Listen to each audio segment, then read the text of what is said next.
ਸਮਰੱਥ ਜੁਗ ਜੁਗ ਅਟਲ। ਗੁਰਤਾ ਗੱਦੀ ਤੇ ਸੁਭਾਏਮਾਨ, ਚਵਰ ਤਖਤ ਦੇ ਮਾਲਕ ਸਾਹਿਬ ਸਤਿਗੁਰੂ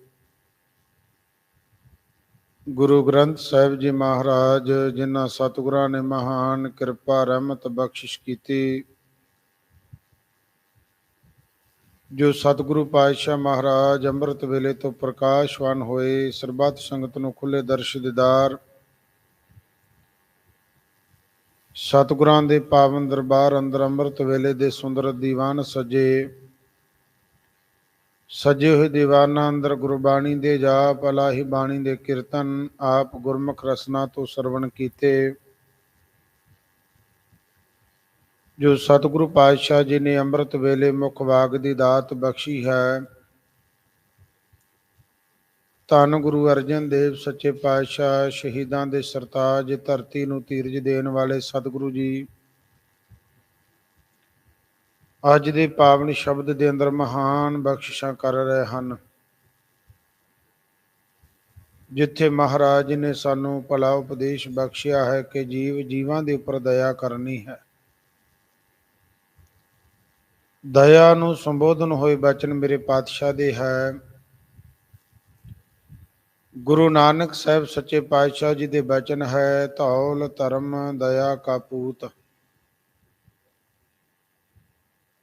ਮਹਾਰਾਜ ਸੱਚੇ ਪਾਤਸ਼ਾਹ ਕਹਿਣ ਲੱਗੇ, ਜਿਨ੍ਹਾਂ ਕੋਲੇ ਦਇਆ ਨਹੀਂ ਗੀ, ਦਇਆ ਤੋਂ ਹੀਨੇ ਹਨ, ਤੇ ਮਹਾਰਾਜ ਕਹਿੰਦੇ ਉਹ ਧਰਮ ਤੋਂ ਵੀ ਹੀਨੇ ਹੋ ਜਾਇਆ ਕਰਦੇ ਹੈ। ਜੇ ਬੰਦੇ ਕੋਲੇ ਧਰਮ ਹੈ, ਦਇਆ ਨਹੀਂ, ਤੇ ਮਹਾਰਾਜ ਕਹਿੰਦੇ ਕੋਈ ਬਹੁਤਾ ਲਾਭ ਨਹੀਂ ਪ੍ਰਾਪਤ ਹੋਵੇਗਾ। ਸਤਿਗੁਰੂ ਪਾਤਸ਼ਾਹ ਮਹਾਰਾਜ ਜੀ ਦੇ ਬਚਨ ਹੈ ਕਿ ਜੀਵ ਇਸ ਸੰਸਾਰ ਅੰਦਰ ਦਇਆ ਕਰਦਾ ਹੈ ਜੀਵਾਂ ਦੇ ਉੱਪਰ, ਕਿਉਂਕਿ ਨਹੀਂ ਤਾਂ ਮਨਾਂ ਅੰਦਰ ਬਹੁਤ ਭਾਰੀ ਜੀਵਾਂ ਦੇ ਕਠੋਰਤਾ ਹੁੰਦੀ ਹੈ। ਇੰਨੀ ਕਿ ਕਠੋਰਤਾ ਵੱਧ ਜਾਂਦੀ ਹੈ ਕਿ ਭਾਵੇਂ ਜਿੰਨਾ ਵੀ ਕੋਈ ਦੁਖੀ ਕਿਉਂ ਨਾ ਕੋਈ ਹੋਵੇ, ਪਰ ਉਹਨੂੰ ਵੇਖ ਕੇ ਦਇਆ ਨਹੀਂ ਆਉਂਦੀ ਹੈ, ਉਹਦੇ ਉੱਪਰ ਤਰਸ ਨਹੀਂ ਆਉਂਦਾ ਹੈ, ਰਹਿਮਤ ਨਹੀਂ ਕਰਦਾ ਹੈ। ਭਾਵ ਕਿਸੇ ਨੂੰ ਵੇਖ ਕੇ, ਗਰੀਬ ਨੂੰ ਵੇਖ ਕੇ ਉਹਦੇ ਉੱਪਰ ਕੋਈ ਦਇਆ ਕਰਦੇ ਨਹੀਂ। ਪਰ ਜਦੋਂ ਗੁਰੂ ਨਾਨਕ ਸਾਹਿਬ ਸੱਚੇ ਪਾਤਸ਼ਾਹ ਮਹਾਰਾਜ ਜੀ ਦੇ ਸਿਧਾਂਤ, ਜਿਹੜੇ ਗੁਰਬਾਣੀ ਦੇ ਨਾਲ ਸਤਿਗੁਰੂ ਦੇ ਚਰਨਾਂ ਨਾਲ ਜੁੜ ਜਾਂਦੇ, ਭਾਵਨਾ ਪ੍ਰੇਮ ਕਰਦੇ ਹੈ, ਐਸੀ ਮਨ ਵਿੱਚ ਦਇਆ, ਐਸਾ ਪ੍ਰੇਮ, ਐਸਾ ਵੈਰਾਗ ਪੈਦਾ ਹੋ ਜਾਂਦਾ ਹੈ ਕਿ ਕਿਤੇ ਵੀ ਕੋਈ ਭੁੱਖਾ ਨਜ਼ਰ ਆਇਆ ਤੇ ਗੁਰੂ ਦੇ ਸਿੱਖ ਉੱਥੇ ਦਇਆ ਕਰ ਦਿੰਦੇ ਆ ਕਿ ਉਹਨੂੰ ਪ੍ਰਸ਼ਾਦਾ ਪਾਣੀ ਛਕਾਉਂਦੇ, ਕਿਉਂ ਭੁੱਖਾ ਹੈ। ਜੇ ਕੋਈ ਵਸਤਰਾਂ ਤੋਂ ਰਹਿ ਤਾਂ ਉਹਨੂੰ ਵਸਤਰਾਂ ਦੀ ਕੋਈ ਸੇਵਾ ਕਰ ਦੇਣੀ, ਐਸੀ ਭਾਵਨਾ ਹੈ। ਕਿਉਂਕਿ ਧਰਮ ਦੀ ਨਿਸ਼ਾਨੀ ਹੈ ਕਿ ਦਇਆ, ਜੇ ਦਇਆ ਤੋਂ ਹੀਨੇ ਤੇ ਭਾਵੇਂ ਕਿਉਂ ਨਾ ਕਿੱਡੇ ਵੀ ਧਰਮੀ ਹੋਣ, ਪਰ ਸਤਿਗੁਰੂ ਸੱਚੇ ਪਾਤਸ਼ਾਹ ਕਹਿੰਦੇ ਉਹਨਾਂ ਨੇ ਅਨੇਕਾਂ ਤਰ੍ਹਾਂ ਦੇ ਪਾਪ ਕਰ ਦਿੱਤੇ। ਜਦੋਂ ਆਪ ਜੀ ਸਿੱਖ ਇਤਿਹਾਸ ਨੂੰ ਪੜ੍ਹੋਗੇ ਤੇ ਸਿੱਖ ਇਤਿਹਾਸ ਕਿ ਜਦੋਂ ਸਮਿਆਂ ਮੁਤਾਬਕ ਮੁਸਲਮਾਨੀ ਰਾਜ ਸੀ, ਜਿਹੜੇ ਮੌਲਵੀ ਲੋਕ ਫਤਵੇ ਲਾਇਆ ਕਰਦੇ ਸੀ, ਫਤਵੇ ਉਹਨਾਂ ਨੂੰ ਸਰਾਂ ਦੇ ਵਿੱਚ ਪੇਸ਼ ਕਰਨਾ ਕਿ ਕੀ ਫਤਵਾ ਹੈ ਤਾਂ ਧਰਮੀ ਸੀ, ਪਰ ਫਤਵੇ ਲਾਉਣੇ ਕਿ ਇਹਨਾਂ ਦਾ ਬੰਦ ਕੱਢ ਦਿੱਤਾ, ਇਹਨਾਂ ਦਾ ਖੋਪੜੀ ਉਤਾਰ ਦੇਵੋ, ਇਹਨਾਂ ਨੂੰ ਨੀਹਾਂ ਵੇਚਣ ਦੇਵੋ। ਇਹ ਫਤਵੇ ਧਰਮੀ ਲੋਕਾਂ ਨੇ ਲਾਏ ਹੋਏ ਸਨ, ਕਿਉਂਕਿ ਉਹਨਾਂ ਅੰਦਰ ਦਇਆ ਨਹੀਂ ਸੀ। ਜਿਸ ਜੀਵ ਦੇ ਅੰਦਰ ਦਇਆ ਆ ਜਾਂਦੀ, ਮਹਾਰਾਜ ਕਹਿੰਦੇ ਉੱਥੇ ਧਰਮ ਵੀ ਆ ਜਾਂਦਾ ਹੈ। ਧੌਲ ਧਰਮ, ਦਇਆ ਦਾ ਪੁੱਤਰ ਹੈ ਧਰਮ। ਪੁੱਤਰ ਕਿ ਜੇ ਦਇਆ ਹੀ ਨਹੀਂ ਤੇ ਪੁੱਤਰ ਕਿੱਥੋਂ ਪੈਦਾ ਹੋਏਗਾ। ਜਿਵੇਂ ਮਾਂ ਨਹੀਂ ਤੇ ਮਾਂ ਤੋਂ ਬਿਨਾਂ ਪੁੱਤਰ ਜਿਹੜਾ ਨਹੀਂ ਪੈਦਾ, ਅਸੰਭਵ ਹੈ। ਇਸੇ ਤਰ੍ਹਾਂ ਸਤਿਗੁਰੂ ਸੱਚੇ ਪਾਤਸ਼ਾਹ ਜੀ ਕਹਿਣ ਲੱਗੇ, ਭਾਈ ਦਇਆ ਨੂੰ ਆਪਣੇ ਮਨ ਵਿੱਚ ਧਾਰਨ ਕਰਨਾ ਕਰੋ। ਇੱਕ ਮੁਸਲਮਾਨਾਂ ਦੀ ਰਹਿਬਾ ਨਾਮ ਦੀ ਇੱਕ ਲੜਕੀ ਹੋਈ ਹੈ। ਤੇ ਰਹਿਬਾ ਨਾਂ ਦੀ ਲੜਕੀ ਨੇ ਜਦੋਂ ਹੱਜ ਕਰਨ ਵਾਸਤੇ ਆਪਣੇ ਸਾਥੀਆਂ ਦੇ ਨਾਲ ਜਾ ਰਹੀ ਸੀ, ਚਲਦਿਆਂ ਚਲਦਿਆਂ ਪਿਆਸ ਲੱਗੀ, ਇੱਕ ਖੂਹੇ ਦੇ ਪਾਸ ਪਹੁੰਚੀ ਹੈ, ਜਲ ਛਕਿਆ ਹੈ ਕਿ ਕੋਲੇ ਵੇਖਣਾ ਕੀਤਾ ਕਿ ਇੱਕ ਕੁੱਤੀ ਦੇ ਜਿਹੜੇ ਬੱਚੇ ਹੈ ਉਹ ਪਾਣੀ ਤੋਂ ਬਿਨਾਂ ਵਰਲਾਕ ਰਹੇ ਹੈ। ਭਾਵ ਇਹ ਕਹਿ ਲਈਏ ਕਿ ਪਾਣੀ ਤੋਂ ਬਿਨਾਂ ਉਹਨਾਂ ਦੀ ਮੌਤ ਹੈ।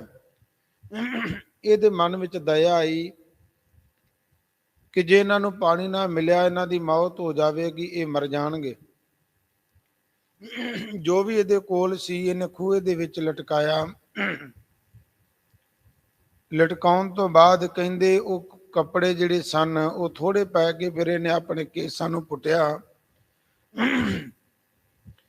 ਆਪਣੇ ਕੇਸਾਂ ਨੂੰ ਪੁੱਟ ਕਰਕੇ ਉਹਦੀ ਰੱਸੀ ਬਣਾ ਕਰਕੇ ਇਹਨਾਂ ਨੂੰ ਜਦੋਂ ਪਾਣੀ ਪਿਲਾਉਣਾ ਕੀਤਾ ਤਾਂ ਐਸੀ ਦਇਆ ਕੀਤੀ, ਪਰ ਨਾਲ ਦੇ ਜਿਹੜੇ ਸਾਥੀ ਸਨ ਹੱਜ ਵਾਸਤੇ ਗਏ, ਗੁਰੂ ਕੇ ਪਿਆਰ ਵਾਲੇ ਉਹ ਅੱਗੇ ਚਲੇ ਗਏ ਤੇ ਇਕੱਲੀ ਇੱਥੇ ਰਹਿ ਗਈ।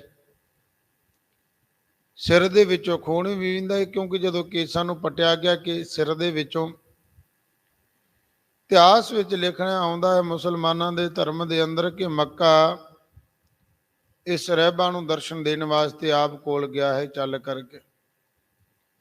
ਭਾਵ ਦਇਆ ਵਾਲਾ ਜਿਹੜਾ ਗੁਣ ਹੈ, ਮਹਾਰਾਜ ਕਹਿੰਦੇ ਜਿਨ੍ਹਾਂ ਨੇ ਧਾਰਨ ਕਰ ਲਿਆ ਧਰਮ ਦੀ ਨਿਸ਼ਾਨੀ ਹੈ। ਜੇ ਦਇਆ ਨਹੀਂ ਤੇ ਮਹਾਰਾਜ ਕਹਿੰਦੇ ਧਰਮ ਕਿੱਥੋਂ ਉਤਪੰਨ ਹੋਵੇਗਾ। ਇਸ ਕਰਕੇ ਸਤਿਗੁਰੂ ਗੁਰੂ ਅਰਜਨ ਦੇਵ ਸੱਚੇ ਪਾਤਸ਼ਾਹ ਮਹਾਰਾਜ ਕਿਰਪਾ ਕਰ ਰਹੇ ਹੈ।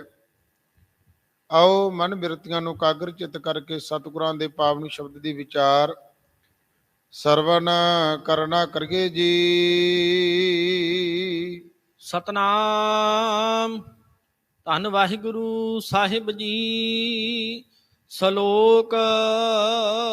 ਸਤਿਗੁਰੂ ਗੁਰੂ ਅਰਜਨ ਦੇਵ ਸੱਚੇ ਪਾਤਸ਼ਾਹ ਜੀ ਨੇ ਜੈਤ ਸ਼੍ਰੀ ਦੀ ਵਾਰ ਦਾ ਇਹ ਪਾਵਨ ਸ਼ਬਦ ਹੈ ਸ਼ਲੋਕ। ਸ਼ਲੋਕ ਦੇ ਅਰਥ ਕੀਤੇ ਜਾਂਦੇ ਸਵੈ ਲੋਕ, ਉਸ ਲੋਕ ਦੀ ਪ੍ਰਾਪਤੀ ਹੋਣੀ। 4 ਪ੍ਰਕਾਰ ਦੀਆਂ ਮੁਕਤੀਆਂ ਮੰਨੀਆਂ ਹੈ। ਸ਼ਲੋਕ ਸਮੀਪ ਸੋ ਜਸ ਸੋ ਕੇਵਲ,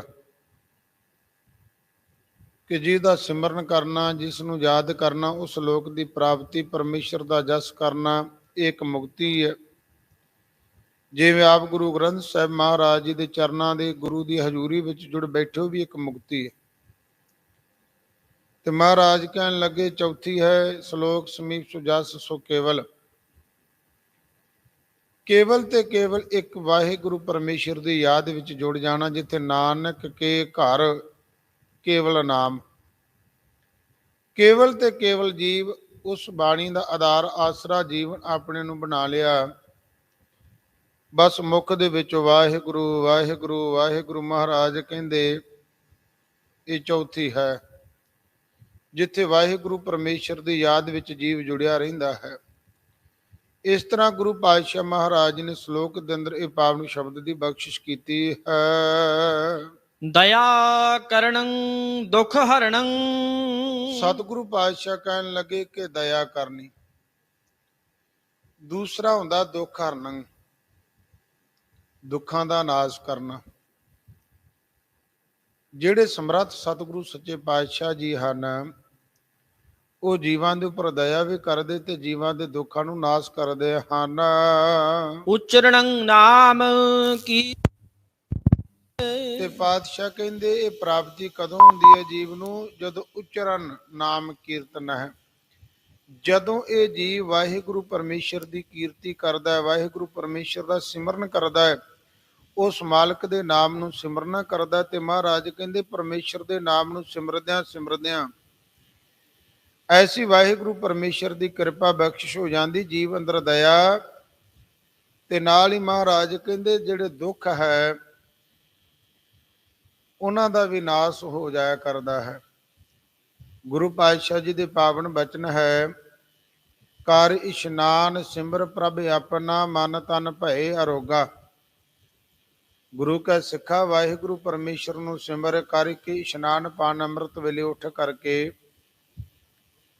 ਜਦੋਂ ਤੂੰ ਅੰਮ੍ਰਿਤ ਵੇਲੇ ਉੱਠ ਕੇ ਪ੍ਰਮਾਤਮਾ ਦੀ ਭਾਵ ਭਗਤੀ ਕਰੇਗਾ ਤੇ ਮਹਾਰਾਜ ਕਹਿਣ ਲੱਗੇ ਫਿਰ ਜਿਹੜੇ ਕਰੋੜਾਂ ਹੀ ਜਿਹੜੇ ਤੇਰੇ ਪਾਪ ਹੈ, ਤੇਰੇ ਵਿਘਨ ਹੈ, ਜਿਵੇਂ ਤੂੰ ਆਖਦਾ ਕਿ ਮੈਂ ਕੰਮਕਾਰ ਕਰਦਾ, ਅੱਗੋਂ ਨਾ ਅੱਗੋਂ ਕੋਈ ਵਿਘਨ ਪੈ ਜਾਂਦਾ ਹੈ, ਜਿਸ ਕਰਕੇ ਮੇਰਾ ਜਿਹੜਾ ਕੰਮਕਾਰ ਹੈ ਉਹ ਸੰਪੂਰਨਤਾ ਨਹੀਂ ਹੁੰਦੀ ਹੈ, ਉਹ ਸੰਕਟ ਆ ਜਾਂਦਾ ਹੈ। ਪਰ ਪਾਤਸ਼ਾਹ ਕਹਿੰਦੇ ਤੂੰ ਅੰਮ੍ਰਿਤ ਵੇਲਾ ਸੰਭਾਲ, ਅੰਮ੍ਰਿਤ ਵੇਲੇ ਉੱਠ ਕਰਕੇ ਉਸ ਵਾਹਿਗੁਰੂ ਦਾ ਸਿਮਰਨ ਕਰ। ਆਪਣੇ ਮੁਖ ਰਸਨਾ ਤੋਂ ਵਾਹਿਗੁਰੂ ਵਾਹਿਗੁਰੂ ਗੁਰੂ ਕਲਗੀਧਰ ਪਾਤਸ਼ਾਹ ਜੀ ਨੇ ਬਖਸ਼ਿਸ਼ ਕੀਤੀ ਹੈ ਕਿ ਭਾਈ ਜਿਹੜੇ ਗੁਰੂ ਦੇ ਸਿੱਖ ਹੈ ਅੰਮ੍ਰਿਤ ਵੇਲੇ ਉੱਠ ਕੇ ਇਸ਼ਨਾਨ ਕਰਦੇ, ਉਸ ਸਮੇਂ ਬਸੰਤ ਦੀ ਵਾਰ ਦਾ ਜਾਪ ਕਰਦੇ ਹੈ। ਕਰ ਇਸ਼ਨਾਨ ਸਿਮਰ ਪ੍ਰਭ ਆਪਣਾ, ਮਨ ਤਨ ਭਏ ਅਰੋਗਾ। ਮਹਾਰਾਜ ਕਹਿੰਦੇ ਪਰਮੇਸ਼ਰ ਦਾ ਸਿਮਰਨ ਕਰਦਿਆਂ ਮਨ ਤੇ ਤਨ, ਜਿੱਥੇ ਮਨ ਨੂੰ ਅਨੇਕਾਂ ਪ੍ਰਕਾਰ ਦੇ ਰੋਗ ਲੱਗੇ, ਜਨਮਾਂ ਜਨਮਾਂ ਦੇ ਰੋਗ ਲੱਗੇ ਹੋਏ ਹੈ, ਇਸ ਮਨ ਕੋ ਮਨ ਲਾਗੀ ਕਾਲਾ ਹੋਆ ਸਵਾਹਾ ਹੋ। ਮਹਾਰਾਜ ਕਹਿੰਦੇ ਇਸ ਮਨ ਨੂੰ ਜਨਮਾਂ ਜਨਮਾਂ ਦੀ ਮੈਲ ਲੱਗੀ, ਕਾਲਾ ਸ਼ਾਹ ਹੋਇਆ ਫਿਰਦਾ ਹੈ, ਕਾਲਖ ਲੱਗੀ ਹੋਈ ਇਸ ਮਨ ਨੂੰ ਜਨਮਾਂ ਦੀ, ਖਨਲੀ ਧੋਤੀ ਉਜਲੀ ਨਾ ਹੋਈ। ਜਿਵੇਂ ਕੋਲੂ ਤੇ ਪਿਆ ਕੱਪੜਾ ਜਿੰਨਾ ਮਰਜੀ ਯਤਨ ਕਰੀਏ ਤੇ ਮਹਾਰਾਜ ਕਹਿੰਦੇ ਉਹ ਜਲ ਨਹੀਂ ਹੁੰਦਾ ਹੈ। ਇਸੇ ਤਰ੍ਹਾਂ ਜਿਹੜਾ ਮਨ ਨੂੰ ਵੀ ਤੇਰੇ ਜਨਮਾਂ ਜਨਮਾਂ ਦੀ ਮੈਲ ਲੱਗੀ, ਗੁਰੂ ਨਾਨਕ ਸਾਹਿਬ ਜੀ ਨੇ ਬਖਸ਼ਿਸ਼ ਕੀਤੀ। ਭਰਗੇ ਮਤ ਪਾਪਾਂ ਕੈ ਸੰਗ, ਸਾਡੀ ਜਿਹੜੀ ਮਤ ਹੈ ਮਹਾਰਾਜ ਕਹਿੰਦੇ ਪਾਪਾਂ ਦੇ ਨਾਲ ਭਰੀ ਹੋਈ ਹੈ, ਪਾਪਾਂ ਦੇ ਸਹਿਤ। ਤੇ ਇਸ ਮਨ ਦੀ ਮੈਲ ਨੂੰ ਧੋਣ ਵਾਸਤੇ ਗੁਰੂ ਪਾਤਸ਼ਾਹ ਜੀ ਨੇ ਯਤਨ ਦੱਸਿਆ, ਉਹ ਧੋਪੈ ਨਾਵੇ ਕੇ ਰੰਗ। ਮਹਾਰਾਜ ਕਹਿੰਦੇ ਨਾਮ ਦੇ ਰੰਗ ਦੁਆਰਾ। ਹੁਣ ਨਾਮ ਤੂੰ ਸਿਮਰਦਾ ਨਹੀਂ, ਪਰਮੇਸ਼ਰ ਦੀ ਭਾਉ ਭਗਤੀ ਕਰਦਾ ਨਹੀਂ, ਤੇ ਮਹਾਰਾਜ ਕਹਿੰਦੇ ਇਸ ਜਨਮ ਦੇ ਜਨਮਾਂ ਜਨਮਾਂ ਦੀ ਮਲ ਕਿਵੇਂ ਉਤਰੇਗੀ? ਨਹੀਂ ਉਤਰੇਗੀ ਜੇ ਤੂੰ ਸਿਮਰਨ ਨਹੀਂ ਕਰਦਾ ਹੈ, ਉਹਦੇ ਯਾਦ ਨਹੀਂ ਕਰਦਾ। ਦੂਸਰਾ, ਆਪਣੇ ਸਰੀਰ ਤੇ ਮੰਨੇ ਜਾਂਦੇ ਅਰੋਗ, ਕਿਸੇ ਤਰ੍ਹਾਂ ਦਾ ਸਰੀਰ ਤੇ ਰੋਗ ਆ ਜਾਣਾ, ਸੰਕਟ ਆ ਜਾਣਾ, ਆਦਿਕ ਬਿਮਾਰੀ ਲੱਗ ਜਾਣੀ, ਇਹ ਵੀ ਬਹੁਤ ਵੱਡਾ ਭਾਰੀ ਦੁੱਖ ਹੈ। ਜੇ ਸਰੀਰ ਸਾਡੇ ਨੂੰ ਦੁਖੀ ਹੈ, ਰੋਗੀ ਹੈ, ਭਾਵੇਂ 36 ਪ੍ਰਕਾਰ ਦੇ ਭੋਜਨ ਕਿਉਂ ਵੀ ਬਣੇ ਨਾ ਹੋਣ, ਤੇ ਕਹੇਗਾ ਮਨ ਨਹੀਂ ਕਰਦਾ, ਚਿੱਤ ਨਹੀਂ ਕਰਦਾ। ਜੇ ਬੜੀ ਸੁੰਦਰ ਸੇਜਾ ਹੈ ਤੇ ਗੁਰੂ ਕੇ ਪਿਆਰ ਵਾਲਿਓ, ਜੇ ਕਿਤੇ ਕਮਰ ਵਿੱਚ ਕੋਈ ਦਰਦ ਪੇਨ ਹੈ ਤੇ ਸਾਨੂੰ ਡਾਕਟਰ ਵੀ ਇਹ ਕਹਿੰਦੇ ਭਾਈ ਕੋ ਫਟੇ ਦੇ ਲੰਮਾ ਪੈ ਜਾਈ, ਬਹੁਤਾ ਪੋਲਾ ਗਦਾ ਆਦਿਕ ਨਾ ਹੋਵੇ ਜਿਸ ਕਰਕੇ ਤੈਨੂੰ ਦੁੱਖ ਹੋਵੇ। ਇਸ ਕਰਕੇ ਗੁਰੂ ਚਰਨਾਂ ਵਿੱਚ ਇਹ ਤੰਦਰੁਸਤ ਦੇਹੀ ਦੀ ਅਰਦਾਸ ਕੀਤੀ ਜਾਂਦੀ ਕਿ ਸਤਿਗੁਰੂ ਕਿਰਪਾ ਕਰੇ ਤੰਦਰੁਸਤ ਸਰੀਰ ਬਖਸ਼ਿਓ। ਜੇ ਸਰੀਰ ਤੰਦਰੁਸਤ ਹੋਵੇਗਾ ਤੇ ਜੀਵ ਕੋਈ ਕੰਮਕਾਰ ਕਰ ਸਕੇਗਾ, ਕੁਝ ਖਾ ਪੀ ਸਕੇਗਾ, ਉਹ ਕੋਈ ਵੇਖ ਚਾਖ ਸਕੇਗਾ। ਪਰ ਸਤਿਗੁਰੂ ਪਾਤਸ਼ਾਹ ਮਹਾਰਾਜ ਜੀ ਬਚਨ ਕਰਦੇ, ਕਰ ਇਸ਼ਨਾਨ ਸਿਮਰ ਪ੍ਰਭ ਆਪਣਾ, ਮਨ ਤਨ ਭਏ ਅਰੋਗਾ। ਮਨ ਤੇ ਤਨ ਮਹਾਰਾਜ ਕਹਿੰਦੇ ਰੋਗ ਤੋਂ ਰਹਿਤ ਹੋ ਜਾਣਗੇ। ਕੋਟ ਵਿਘਨ ਲਾਥੇ ਪ੍ਰਭ ਸ਼ਰਨਾ, ਕਰੋੜਾਂ ਵਿਘਨ ਜਿਹੜੇ ਮਹਾਰਾਜ ਕਹਿੰਦੇ ਤੇਰੇ ਕੰਮਕਾਰ ਦੇ ਵਿੱਚ ਵਿਘਨ ਪੈਂਦੇ ਆ।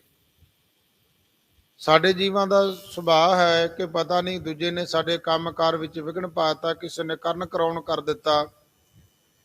ਕਈਆਂ ਨੂੰ ਐਸਾ ਵਹਿਮ ਪੈ ਜਾਂਦਾ ਕਿ ਮੇਰਾ ਕਿਸੇ ਨੇ ਵਿਆਹ ਬੰਨ ਦਿੱਤਾ ਹੈ, ਇਹ ਵਿਘਨ ਪੈ ਰਿਹਾ।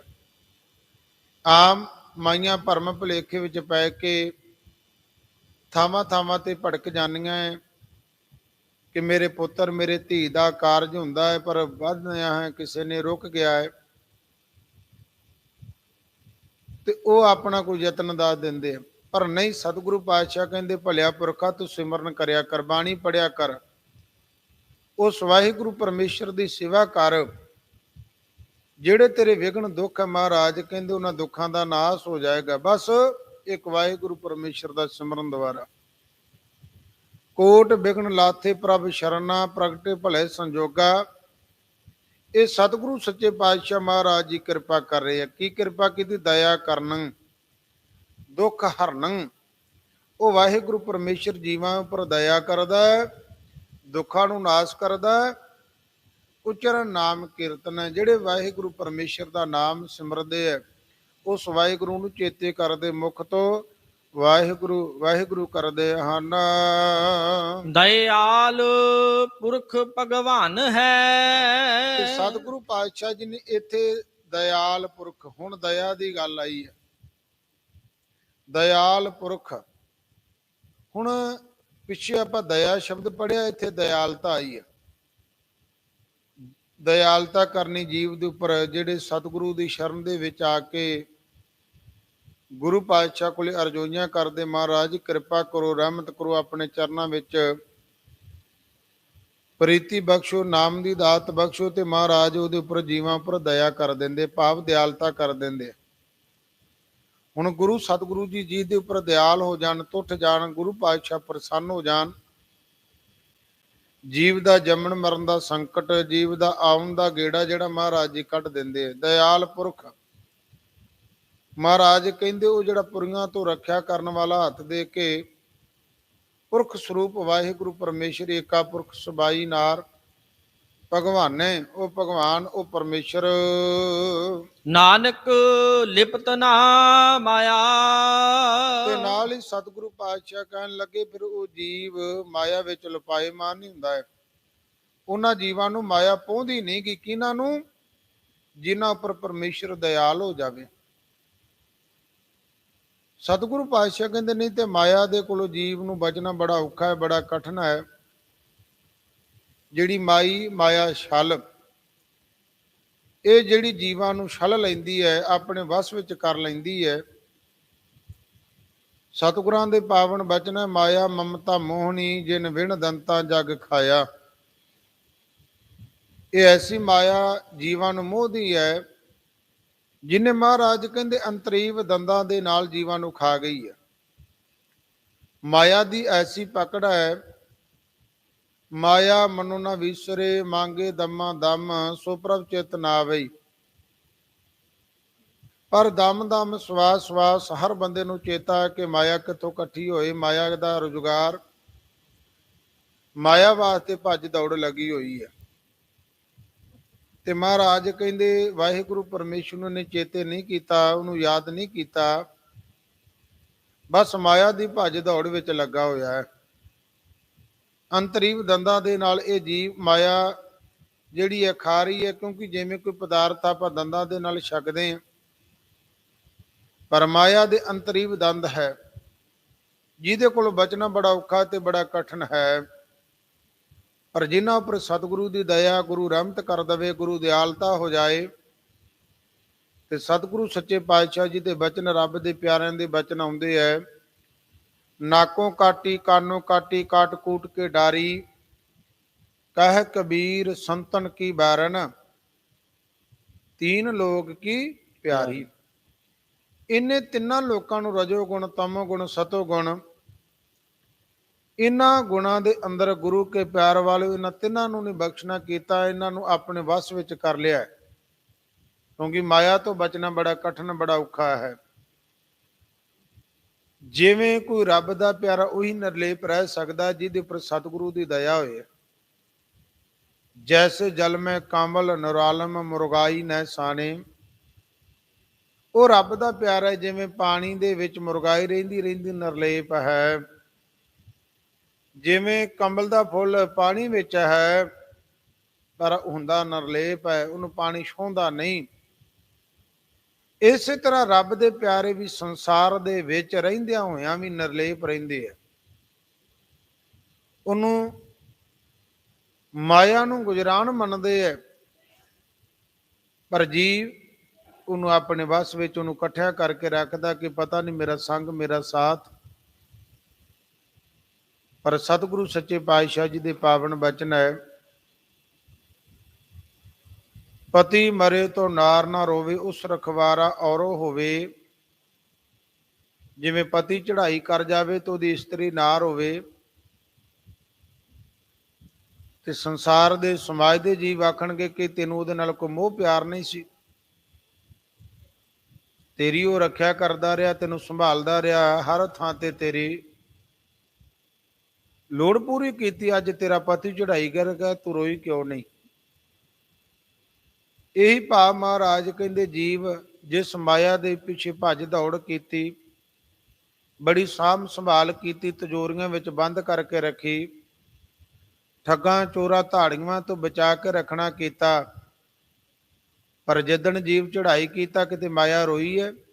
ਮਹਾਰਾਜ ਜੀ ਦੇ ਬਚਨ, ਪਤੀ ਮਰੇ ਤੋਂ ਨਾਰ ਨਾ ਰੋਵੇ, ਉਸ ਰਖਵਾਰਾ ਔਰੋ ਹੋਵੇ, ਰਖਵਾਰੇ ਕਾ ਹੋਏ ਵਿਨਾਸ਼, ਆਗੇ ਨਰਕ ਇਹਾਂ ਭੋਗ ਬਿਲਾਸ।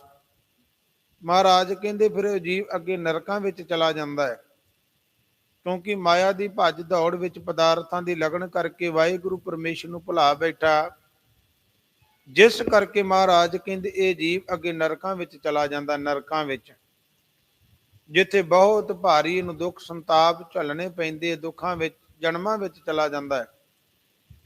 ਇਸ ਕਰਕੇ ਗੁਰੂ ਕੇ ਪਿਆਰ ਵਾਲੋ, ਸਤਿਗੁਰੂ ਸੱਚੇ ਪਾਤਸ਼ਾਹ ਜੀ ਕਹਿਣ ਲੱਗੇ, ਜਿਨ੍ਹਾਂ ਉੱਪਰ ਵਾਹਿਗੁਰੂ ਪਰਮੇਸ਼ਰ ਦਇਆ ਕਰ ਦੇਵੇ, ਜਿਨ੍ਹਾਂ ਜੀਵਾਂ ਦੇ ਉੱਪਰ ਵਾਹਿਗੁਰੂ ਦਿਆਲ ਹੋ ਜਾਵੇ, ਪ੍ਰਸੰਨ ਹੋ ਜਾਵੇ, ਟੁੱਟ ਜਾਵੇ, ਦਇਆਲ ਪੁਰਖ ਭਗਵਾਨ ਹੈ, ਨਾਨਕ ਲਿਵਤ ਨਾ ਮਾਇਆ।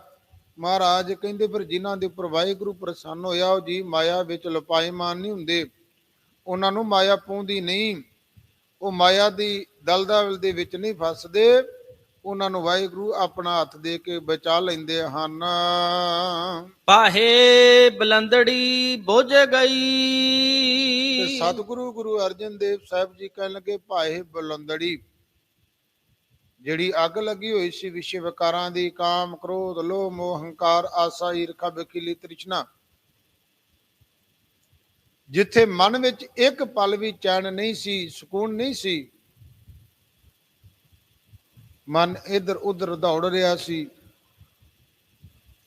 ਦਿਨੇ ਜਾਗਦਿਆਂ ਚਿੰਤਾ ਝੋਰੇ ਹੈ, ਸੁੱਤਿਆਂ ਪੈ ਵੀ ਐਸੇ ਸੁਪਨੇ ਆ ਰਹੇ ਕਿ ਪਲ ਵੀ ਨੀਂਦਰਾ ਨਹੀਂ ਪੈ ਰਹੀ ਹੈ। ਪਰ ਜਦੋਂ ਸਤਿਗੁਰੂ ਨੇ ਕਿਰਪਾ ਕਰ ਦਿੱਤੀ, ਗੁਰੂ ਨੇ ਰਹਿਮਤ ਕਰ ਦਿੱਤੀ, ਸਤਿਗੁਰਾਂ ਦੀ ਬਖਸ਼ਿਸ਼ ਹੋਈ, ਨਾਮ ਸਿਮਰਨ ਦੇ ਦੁਆਰਾ ਮਹਾਰਾਜ ਕਹਿੰਦੇ ਭਾਈ ਬਲੰਦੜੀ ਜਿਹੜੀ ਅੱਗ ਲੱਗੀ ਹੋਈ ਸੀ ਬੁੱਝ ਗਈ। ਕਿਵੇਂ? ਸਤਿਗੁਰਾਂ ਨੇ ਨਾਮ ਦੇ ਦੁਆਰਾ। ਸਤਿਗੁਰੂ ਸੱਚੇ ਪਾਤਸ਼ਾਹ ਜੀ ਦੇ ਬਚਨ ਹੈ ਕਿ ਜਿਹੜਾ ਸੰਸਾਰ ਹੈ ਵਿਸ਼ੇ ਵਿਕਾਰਾਂ ਦੀ ਅੱਗ ਵਿੱਚ ਸੜ ਰਿਹਾ ਹੈ। ਸਤਿਗੁਰੂ ਨੇ ਤੱਕਿਆ ਕਿ ਸੰਸਾਰ ਦੀ ਐਸੀ ਹਾਲਤ ਹੋ ਚੁੱਕੀ ਹੈ, ਤੇ ਗੁਰੂ ਨਾਨਕ ਸਾਹਿਬ ਸੱਚੇ ਪਾਤਸ਼ਾਹ ਜੀ ਨੇ ਸੰਸਾਰ ਦੇ ਜੀਵਾਂ ਨੂੰ ਵਿਸ਼ੇ ਵਿਕਾਰਾਂ ਦੀ ਅੱਗ ਤੋਂ ਕੱਢਣ ਵਾਸਤੇ ਉਚਾਰ ਉਦਾਸੀਆਂ ਕੀਤੀਆਂ, ਤੇ ਮਹਾਰਾਜ ਜੀ ਨੇ ਨਾਮ ਬਾਣੀ ਦੇ ਨਾਲ ਜੋੜਨਾ ਕੀਤਾ ਕਿ ਭਲਿਓ ਪਰਮੇਸ਼ਰ ਦਾ ਨਾਮ ਸਿਮਰਨਾ ਕਰੋ। ਇਹ ਨਾਮ ਦੇ ਦੁਆਰਾ ਹੀ ਤੁਸੀਂ ਬਚ ਸਕਦੇ ਹੋ ਇਹ ਅੱਗ ਕੋਲੋਂ ਵਿਸ਼ੇ ਵਿਕਾਰਾਂ ਦੀ। ਤੇ ਸਤਿਗੁਰੂ ਦੀ ਇਹ ਰਹਿਮਤ ਹੋਈ ਹੈ, ਭਾਈ ਬਲੰਦੜੀ ਬੁੱਝ ਗਈ। ਇਹ ਬੁੱਝ ਗਈ ਵਿਕਾਰਾਂ ਦੀ ਅੱਗ। ਰਖੰਦੜੋ ਪ੍ਰਭ ਆਪ। ਕਹਿੰਦੇ ਵਾਹਿਗੁਰੂ ਪਰਮੇਸ਼ਰ ਨੇ ਆਪ ਹੱਥ ਦੇ ਕੇ ਰੱਖਣਾ ਕੀਤਾ ਹੈ, ਬਚਾ ਲਿਆ ਹੈ।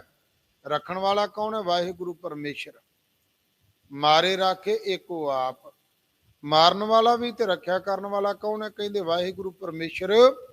ਉਹਨੇ ਹੱਥ ਜੇ ਦੇ ਕੇ ਜੀਵਾਂ ਨੂੰ ਬਚਾ ਲਿਆ ਹੈ ਮਾਇਆ ਤੋਂ। ਜਿਨ ਉਪਾਈ ਮੇਦਨੀ। ਤੇ ਸਤਿਗੁਰੂ ਅਰਜਨ ਦੇਵ ਸੱਚੇ ਪਾਤਸ਼ਾਹ ਜੀ ਕਹਿਣ ਲੱਗੇ ਕਿ ਭਾਈ ਜਿਸ ਵਾਹਿਗੁਰੂ ਪਰਮੇਸ਼ਰ ਨੇ ਸ੍ਰਿਸ਼ਟੀ ਨੂੰ ਪੈਦਾ ਕੀਤਾ ਹੈ, ਹੁਣ ਸ੍ਰਿਸ਼ਟੀ ਨੂੰ ਪੈਦਾ ਕੌਣ ਕਰਨ ਵਾਲਾ? ਅਕਾਲ ਪੁਰਖ ਪਰਮੇਸ਼ਰ ਹੈ ਨਾ। ਤੇ ਉਸ ਅਕਾਲ ਪੁਰਖ ਪਰਮੇਸ਼ਰ ਦੇ ਨਾਮ ਨੂੰ ਨਾਨਕ ਸੋ ਪ੍ਰਭ ਜਾਪ। ਤੇ ਪਾਤਸ਼ਾਹ ਕਹਿੰਦੇ ਭਲਿਓ ਪੁਰਖੋ ਫਿਰ ਉਹਦਾ ਜਾਪ ਜਪਣਾ ਕਰੋ। ਹਾਂ, ਉਸ ਵਾਹਿਗੁਰੂ ਦਾ ਸਿਮਰਨ ਕਰਨਾ ਕਰੋ ਜਿਹਨੇ ਸ੍ਰਿਸ਼ਟੀ ਨੂੰ ਪੈਦਾ ਕੀਤਾ ਹੋਇਆ ਹੈ। ਅੱਜ ਦੁਨੀਆ ਅੰਦਰ ਅਸੀਂ ਵਹਿਮ ਭਰਮ ਪਾਲੀ ਬੈਠੇ ਹਾਂ। ਆਮ ਜੀਵ ਕੋਈ ਕਹਿੰਦਾ ਮੇਰਾ ਨਾਮ ਜਪੋ, ਦੂਜਾ ਕਹਿੰਦਾ ਮੇਰਾ ਨਾਮ, ਆਪੋ ਆਪਣਾ ਨਾਮ ਦੇ ਰਹੇ ਆ। ਪਰ ਸਤਿਗੁਰੂ ਪਾਤਸ਼ਾਹ ਜੀ ਨੇ ਸਾਨੂੰ ਜੀਵਾਂ ਨੂੰ ਸਮਝਾਇਆ ਕਿ ਭਾਈ ਉਸ ਪਰਮੇਸ਼ਰ ਦਾ ਜਾਪ ਜਪੋ। ਕਿਹਦਾ ਜਾਪ ਜਪਣਾ ਹੈ? ਜਿਹਨੇ ਸ੍ਰਿਸ਼ਟੀ ਨੂੰ ਪੈਦਾ ਕੀਤਾ ਹੋਇਆ ਹੈ, ਇਹ ਧਰਤੀ ਨੂੰ ਪੈਦਾ ਕੀਤਾ ਹੈ। ਹੁਣ ਧਰਤੀ ਨੂੰ ਪੈਦਾ ਕੌਣ ਕਰਨ ਵਾਲਾ? ਵਾਹਿਗੁਰੂ ਪਰਮੇਸ਼ਰ ਹੀ ਹੈ ਨਾ। ਕਿ ਆਮ ਦੇਵਧਾਰੀ ਹੈ ਜਿਹੜਾ ਆਪਣਾ ਨਾਮ ਜਪਾ ਰਿਹਾ ਹੈ, ਕਹਿੰਦਾ ਮੇਰਾ ਨਾਮ ਜਪੋ, ਉਹ ਤਾਂ ਆਪ ਵਿਚਾਰਾ ਜੰਮਣ ਮਰਨ ਦੇ ਵਿੱਚ ਪਿਆ ਆ, ਉਹਨੂੰ ਸੰਕਟ ਲੱਗੇ ਹੋਏ, ਉਹ ਤਾਂ ਆਪ ਦੁੱਖ ਝੱਲਦਾ ਫਿਰਦਾ ਹੈ। ਉਹਨੂੰ ਤਾਂ ਆਪ ਮੌਤ ਦਾ ਭੈ ਪਿਆ ਹੋਇਆ ਹੈ, ਕੋਈ ਮਾਰ ਨਾ ਦੇਵੇ। ਭਲਾ ਸ੍ਰਿਸ਼ਟੀ ਦੀ ਕਿਵੇਂ ਰੱਖਿਆ ਕਰ ਸਕਦਾ ਹੋਗਾ? ਨਹੀਂ ਕਰ। ਜਿਹੜਾ ਆਪ ਦੂਜਿਆਂ ਪਾਸੋਂ ਆਪਣੀ ਰੱਖਿਆ ਕਰਾ ਰਿਹਾ ਤੇ ਭਲਾ ਦੂਜਿਆਂ ਦੀ ਕਿਵੇਂ ਰੱਖਿਆ ਕਰ ਦੇਵੇਗਾ? ਨਹੀਂ ਨਾ ਕਰੇਗਾ। ਇਸ ਕਰਕੇ ਸਤਿਗੁਰੂ ਸਾਹਿਬ ਜੀ, ਗੁਰੂ ਅਰਜਨ ਦੇਵ ਸਾਹਿਬ ਜੀ ਨੇ ਕਿਰਪਾ ਕੀਤੀ, ਕਹਿੰਦੇ ਗੁਰਸਿੱਖੋ ਵਹਿਮਾਂ ਭਰਮਾਂ ਵਿੱਚ ਨਾ ਪਵੋ, ਦੇਹਧਾਰੀ ਤੇ ਪਖੰਡ ਦੇ ਨਾਲ ਨਾ ਜੁੜਨਾ ਕਰੋ। ਜਿਨ ਉਪਾਈ ਮੇਦਨੀ, ਜਿਹਨੇ ਸ੍ਰਿਸ਼ਟੀ ਨੂੰ ਪੈਦਾ ਕੀਤਾ ਹੈ, ਨਾਨਕ ਸੋ ਪ੍ਰਭ ਜਾਪ, ਉਸ ਵਾਹਿਗੁਰੂ ਪਰਮੇਸ਼ਰ ਦਾ ਜਾਪ ਜਪੋ। ਆਪਣੀ ਰਸਨਾ ਤੋਂ ਵਾਹਿਗੁਰੂ ਵਾਹਿਗੁਰੂ ਵਾਹਿਗੁਰੂ ਦਾ ਸਿਮਰਨ ਕਰਿਆ ਕਰੋ। ਪੌੜੀ ਪੌੜੀ ਅੰਦਰ ਸਤਿਗੁਰੂ ਸਾਹਿਬ ਜੀ ਬਖਸ਼ਿਸ਼ ਕਰਦੇ ਹਨ। ਜਾ ਪ੍ਰਭ ਭਏ ਦਇਆਲ। ਸਤਿਗੁਰੂ ਪਾਤਸ਼ਾਹ ਕਹਿੰਦੇ ਜਾ ਪ੍ਰਭ ਭਏ ਦਇਆਲ। ਜਦੋਂ ਸਤਿਗੁਰੂ ਸੱਚੇ ਪਾਤਸ਼ਾਹ ਮਹਾਰਾਜ ਜੀ ਦਇਆਲਤਾ ਹੋ ਜਾਣ, ਜਿਨ੍ਹਾਂ ਦੇ ਉੱਪਰ ਵਾਹਿਗੁਰੂ ਸਾਹਿਬ ਜੀ ਪ੍ਰਸੰਨ ਹੋ ਜਾਣ, ਨਾ ਵਿਆਪੈ ਮਾਇਆ। ਤੇ ਮਹਾਰਾਜ ਕਹਿੰਦੇ ਫਿਰ ਉਹ ਜੀਵ ਮਾਇਆ ਦੇ ਵਿੱਚ ਲੁਭਾਏਮਾਨ ਨਹੀਂ ਹੁੰਦੇ, ਉਹਨਾਂ ਨੂੰ ਮਾਇਆ ਪਹੁੰਚਦੀ ਨਹੀਂ ਗੀ। ਮਾਇਆ ਤੋਂ ਬਚਿਆ ਕੌਣ ਹੈ? ਜਿਨ੍ਹਾਂ ਨੇ ਵਾਹਿਗੁਰੂ ਦਾ ਸਿਮਰਨ ਕੀਤਾ ਹੈ, ਜਿਨ੍ਹਾਂ ਨੇ ਵਾਹਿਗੁਰੂ ਨੂੰ ਯਾਦ ਕੀਤਾ ਹੈ। ਨਹੀਂ ਤਾਂ ਸਾਰੇ ਮਾਇਆ ਵਿੱਚ ਦਲੇ ਮਲੇ ਗਏ ਹੈ। ਸਭ ਨੂੰ ਮਾਇਆ ਨੇ ਆਪਣੇ ਵਸ ਵਿੱਚ ਕੀਤਾ ਹੋਇਆ ਹੈ। ਇਹ ਤੋਂ ਬਚਣਾ ਬੜਾ ਕਠਿਨ ਹੋ ਸਕਦਾ ਹੈ, ਬੜਾ ਔਖਾ ਹੈ। ਜਿਵੇਂ ਭਗਤ ਕਬੀਰ ਸਾਹਿਬ ਜੀ ਦੀ ਸਾਖੀ ਆਉਂਦੀ ਹੈ ਕਿ ਕਹਿੰਦੇ ਮਾਇਆ ਇੱਕ ਇਸਤਰੀ ਦਾ ਲਿਬਾਸ ਧਾਰਨ ਕਰਕੇ ਆਪਣੇ ਤਨ ਉੱਪਰ ਅਨੇਕਾਂ ਤਰ੍ਹਾਂ ਦੇ ਹਾਰ ਸ਼ਿੰਗਾਰ ਸੋਨਾ ਆਦਿਕ ਪਹਿਨੇ ਹੋਏ ਹੈ, ਤੇ ਭਗਤ ਜੀ ਦੇ ਕੋਲ ਚੱਲ ਕੇ ਆਉਂਦੀ ਕਿ ਮੈਨੂੰ ਸਵੀਕਾਰ ਕਰ ਲਾ ਕਰੋ। ਭਗਤ ਜੀ ਕਹਿਣ ਲੱਗੇ ਨਹੀਂ, ਇਹ ਮਾਇਆ ਜਿਹੜੀ ਹੈ, ਜਿਹਦੇ ਕਰਕੇ ਲੜਾਈ ਝਗੜੇ ਕਲੇਸ਼ ਪੈਦਾ ਹੋ ਜਾਂਦੇ ਹੈ, ਬੜਾ ਔਖਾ ਹੈ ਇਹਦੇ ਕੋਲੋਂ ਬਚਣਾ। ਇਹਨੇ ਆਪਣੇ ਜੀਵਨ ਨੂੰ ਤਿੰਨਾਂ ਗੁਣਾਂ ਨੂੰ ਵਸ ਵਿੱਚ ਕੀਤਾ ਹੋਇਆ ਹੈ। ਇੱਕ ਦਿਨ ਮਾਤਾ ਲੋਈ ਜੀ ਵੇਖ ਕੇ ਕਹਿਣ ਲੱਗੇ ਸਵਾਮੀ ਜੀ ਇਹ ਕੌਣ ਰੋਜ਼ ਹੀ ਚੱਲ ਕੇ ਆਉਂਦੀ ਹੈ? ਭਗਤ ਜੀ ਕਹਿਣ ਲੱਗੇ ਮਾਇਆ ਹੈ। ਕੀ ਆਖਦੀ ਹੈ? ਕਹਿੰਦੇ ਭਗਤ ਜੀ ਕਹਿਣ ਲੱਗੇ ਕਿ ਸਾਨੂੰ ਕਹਿੰਦੇ ਸਵੀਕਾਰ ਕਰ ਲੈਣਾ ਕਰੋ। ਤੇ ਮਾਤਾ ਜੀ ਕਹਿਣ ਲੱਗੇ ਫਿਰ ਸਵੀਕਾਰ ਕਰ ਲਓ। ਵੇਖੋ ਘਰ ਵਿੱਚ ਕਿੰਨੀ ਗਰੀਬੀ ਹੈ। ਜੇ ਆਪਣੇ ਕੋਲ ਮਾਇਆ ਪਦਾਰਥ ਹੋਵੇਗਾ, ਆਪਾਂ ਸਾਧੂ ਮਹਾਤਮਾ ਨੂੰ ਲੰਗਰ ਪਾਣੀ ਛਕਾਵਾਂਗੇ, ਅਨੇਕਾਂ ਤਰ੍ਹਾਂ ਦੀ ਸੇਵਾ ਕਰਾਂਗੇ। ਤੇ ਭਗਤ ਜੀ ਕਹਿਣ ਲੱਗੇ ਨਹੀਂ, ਇਹ ਛਲ ਹੈ, ਇਹ ਛਲ ਲੈਂਦੀ ਹੈ ਜੀਵਾਂ ਨੂੰ, ਇਹ ਭੁਲਾ ਦਿੰਦੀ ਹੈ ਰੱਬ ਪਰਮਾਤਮਾ ਨਾਲੋਂ, ਇਹ ਵਿਛੋੜ ਦਿੰਦੀ ਹੈ। ਤੇ ਮਾਤਾ ਜੀ ਸੁਣ ਕੇ ਕਹਿਣ ਲੱਗੇ ਸਵਾਮੀ ਜੀ ਜੇ ਤੁਸੀਂ ਮਾਇਆ ਨਹੀਂ ਲੈਣੀ ਤੇ ਮੇਰੇ ਭਰਾਵਾਂ ਕੋਲ ਹੀ ਭੇਜ ਦੇਵੋ, ਕਿਉਂਕਿ ਭੈਣ ਭਰਾ ਦਾ ਬੜਾ ਗੂੜਾ ਰਿਸ਼ਤਾ ਹੁੰਦਾ ਹੈ। ਭੈਣਾਂ ਭਰਾਵਾਂ ਨਾਲ ਬਹੁਤਾ ਸਨੇਹ ਕਰਦੀਆਂ, ਪ੍ਰੇਮ ਕਰਦੀਆਂ ਕਿ ਮੇਰੇ ਜਿਹੜੇ ਭਰਾ ਹੈ ਉਹਨਾਂ ਦੇ ਘਰ ਵੀ ਕਿਸੇ ਪ੍ਰਕਾਰ ਦੀ ਗਰੀਬੀ ਨਾ ਹੋਵੇ, ਉਹਨਾਂ ਕੋਲ ਵੀ ਬਹੁਤਾ ਧਨ ਪਦਾਰਥ ਹੋਵੇ, ਭਾਵੇਂ ਬੋਲਦੇ ਨਾ ਹੋਣ, ਪਰ ਭੈਣਾਂ ਹਮੇਸ਼ਾ ਹੀ ਭਰਾਵਾਂ ਦਾ ਸੁੱਖ ਮੰਗਦੀਆਂ। ਅੱਜ ਮਾਤਾ ਲੋਈ ਕਹਿਣ ਲੱਗੀ ਸਵਾਮੀ ਜੇ ਤੁਹਾਨੂੰ ਨਹੀਂ ਚਾਹੀਦੀ ਤੇ ਮੇਰੇ ਭਰਾਵਾਂ ਕੋਲ ਭੇਜ ਦੇਵੋ। ਭਗਤ ਜੀ ਕਹਿਣ ਲੱਗੇ ਵੇਖੋ ਇਹ ਮਾਇਆ ਜਿਹੜੀ ਹੈ ਬੜਾ ਛਲ ਕਰਦੀ ਹੈ, ਇਹ ਤੋਂ ਬਚਣਾ ਬੜਾ ਔਖਾ ਹੀ। ਕਹਿਣ ਲੱਗੇ ਕੋਈ ਗੱਲ ਨਹੀਂ। ਗੁਰੂ ਕੇ ਪਿਆਰ ਵਾਲਿਓ ਭਗਤ ਜੀ ਕੋਲ ਆਈ ਤੇ ਭਗਤ ਜੀ ਕਹਿਣ ਲੱਗੇ ਕਿ ਤੁਸੀਂ ਮਾਤਾ ਲੋਈ ਦੇ ਭਰਾਵਾਂ ਕੋਲੇ ਚਲੀ ਜਾਓ। ਹੁਕਮ ਸੀ, ਚਲੀ ਗਈ। ਮਾਇਆ ਨੇ ਐਸਾ ਵਰਤਾਰਾ ਵਰਤਾਇਆ, ਭਰਾਵਾਂ ਵਿੱਚ ਆਪਸੀ ਝਗੜਾ ਹੋ ਗਿਆ। ਝਗੜਾ ਹੋਇਆ ਤੇ ਖੱਡੀਆਂ ਵੱਖੋ ਵੱਖ ਕਰ ਲਈਆਂ।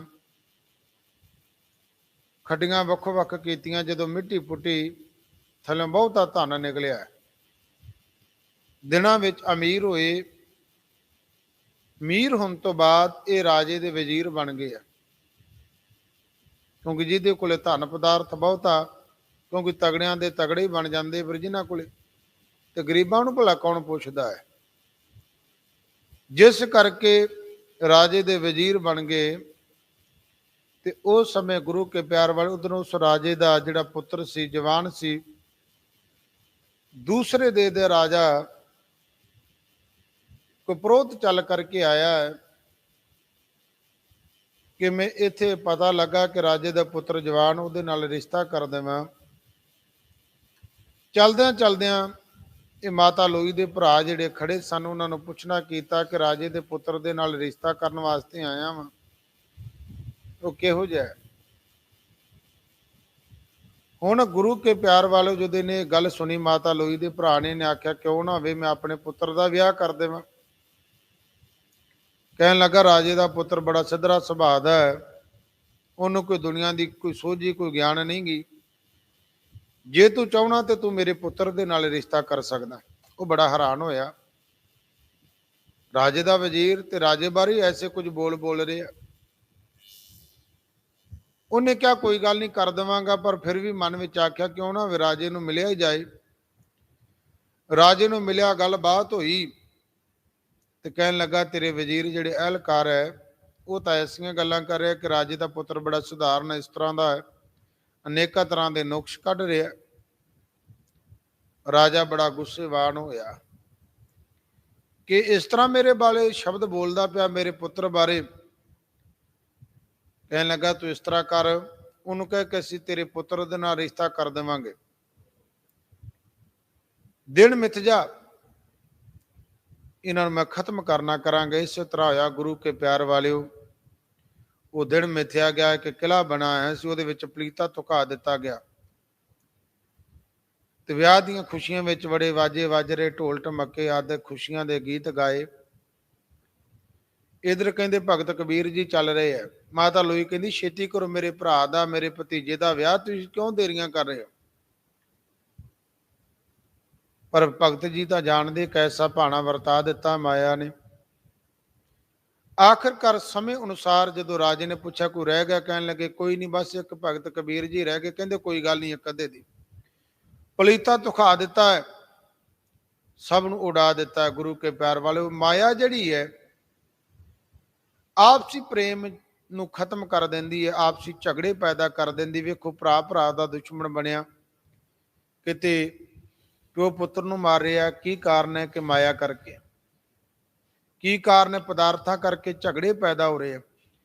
ਪਰ ਇਹਦੇ ਕੋਲੋਂ ਮਹਾਰਾਜ ਕਹਿੰਦੇ ਕੋਈ ਵਿਰਲਾ ਹੀ ਬਚਿਆ ਜਿਹਨੇ ਉਸ ਪਰਮੇਸ਼ਰ ਦਾ ਸ਼ੁਕਰਗੁਜ਼ਾਰ ਕੀਤਾ ਕਿ ਪਰਮੇਸ਼ਰ ਤੇਰਾ ਸ਼ੁਕਰ ਹੈ, ਤੂੰ ਸਭ ਨੂੰ ਧਨ ਦੌਲਤ ਪਦਾਰਥ ਦੇਣ ਵਾਲਾ, ਦਾਤਾਂ ਦੇਣ ਵਾਲਾ, ਤੇਰੀਆਂ ਦਿੱਤੀਆਂ ਦਾਤਾਂ। ਤੇ ਬੰਦਾ ਕਦੀ ਨਹੀਂ ਜੋ ਫਿਰ ਇਸ ਗੱਲ ਦੇ ਵਿੱਚ ਮਾਣ ਹੰਕਾਰ ਕਰਦਾ। ਇਹ ਗੁਰੂ ਦੇ ਪਿਆਰਿਆਂ ਕੋਲੇ ਜਿਨ੍ਹਾਂ ਉੱਪਰ ਸਤਿਗੁਰੂ ਦੀ ਦਇਆ ਹੋਵੇ, ਨਹੀਂ ਤਾਂ ਜੀਵ ਕੋਲੇ ਥੋੜਾ ਕੁ ਧਨ ਹੀ ਆ ਜਾਵੇ ਫਿਰ ਭੁੱਲ ਜਾਂਦਾ ਹੈ ਕਿ ਆਪਣੀ ਔਕਾਤ ਨੂੰ, ਕਿ ਮੈਂ ਕੌਣ ਆ। ਦੂਜਿਆਂ ਨਾਲ ਲੜਾਈ ਝਗੜੇ ਕਰਦਾ, ਕਲੇਸ਼ ਕਰਦਾ ਹੈ, ਕਿਸੇ ਨੂੰ ਛੋਟਾ ਮੋਟਾ ਅਹੁਦਾ ਹੀ ਆ ਜਾਵੇ ਨਾ, ਇਹ ਵੀ ਮਾਇਆ ਹੀ ਰੂਪ ਹੈ ਨਾ।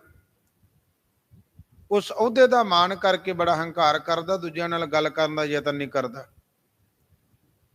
ਪਰ ਸਤਿਗੁਰੂ ਸੱਚੇ ਪਾਤਸ਼ਾਹ ਕਹਿੰਦੇ ਜਿਨ੍ਹਾਂ ਉੱਪਰ ਸਤਿਗੁਰੂ ਦੀ ਦਇਆ ਹੋ ਗਈ, ਜਾਂ ਪ੍ਰਭ ਭਏ ਦਇਆਲ, ਜਿਨ੍ਹਾਂ ਉੱਪਰ ਵਾਹਿਗੁਰੂ ਪਰਮੇਸ਼ਰ ਦਇਆਲ ਹੋ ਗਿਆ, ਨਾ ਵਿਆਪੇ ਮਾਇਆ। ਮਹਾਰਾਜ ਕਹਿੰਦੇ ਉਹਨਾਂ ਨੂੰ ਮਾਇਆ ਜਿਹੜੀ ਪਹੁੰਚਦੀ ਨਹੀਂ, ਵਿਆਪਦੀ ਨਹੀਂ।